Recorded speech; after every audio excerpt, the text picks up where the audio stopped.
শিবপুরাণ মতে মহাদেবের প্রিয় ফুলের সংখ্যা কম নয়। যেমন রয়েছে শ্বেতকর্বী, আকন্দ, শেফালি, কুন্দ, মল্লিকা, চম্পা, শিরীষ, নাগকেশর, মুচুকুন্দ, টগর, বজ্রপুষ্প, ধুতুরা, পদ্ম ইত্যাদি ফুল। এটি ভোলানাথের প্রিয় ফুলের তালিকায় রয়েছে। তবে এগুলির মধ্যে তার সবচেয়ে বেশি প্রিয় হল পদ্ম। কিন্তু উপাসনায় যদি কোনো ফুল না থাকে, তবে কোনো ভক্ত যদি কেবল বেলপাতা দিয়ে তার পূজা করেন, তবে আশুতোষ শিব একেবারে সন্তুষ্ট হন।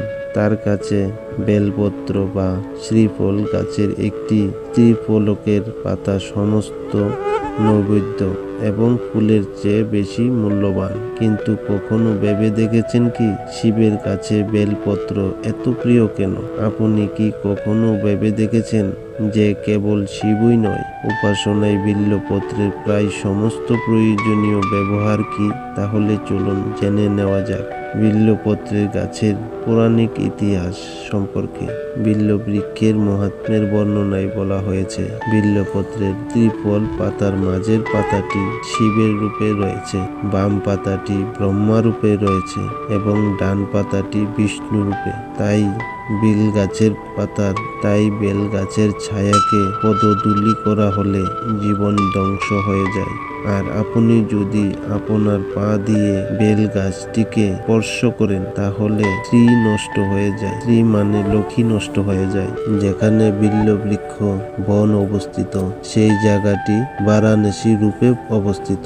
দর্শনার্থীরা ঐতিহ্যবাহী ধর্মগ্রন্থে বেল গাছের পাতা এবং ফলের গুরুত্ব দেখতে পাবেন। পুরাণ অনুসারে একবার দেবী পার্বতী এবং তার সখীরা জয়া, বিজয়া এবং জয়ন্তী একটি আনন্দ ভ্রমণে যাওয়ার পরিকল্পনা করেছিলেন। দেবী পার্বতী তার বন্ধুদের তার গাড়িতে করে পাহাড়ে নিয়ে যান।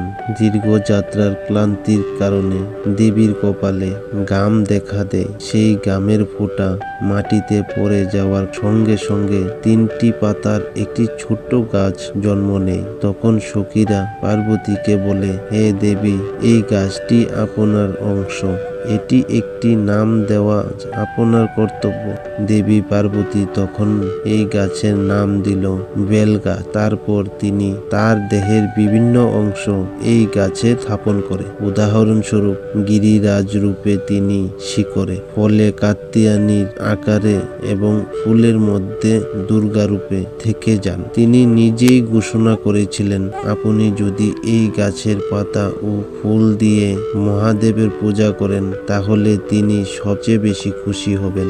দেবী পার্বতী নিজে এই গাছে বাস করেন। সুতরাং এই গাছের পাতা বা ফুল মহাদেবকে দেওয়ার অর্থ মহাদেবকে পার্বতীকে উৎসর্গ করা। সেখান থেকে শিবের উপাসনায় বেল পাতার ব্যবহার শুরু হয়। যাই হোক, আমাদের এই গল্পটি কেমন লেগেছে অবশ্যই কমেন্ট করে জানাবেন। আর আমাদের চ্যানেলে যদি নতুন হয়ে থাকেন, চ্যানেলটি সাবস্ক্রাইব করবেন। ধন্যবাদ।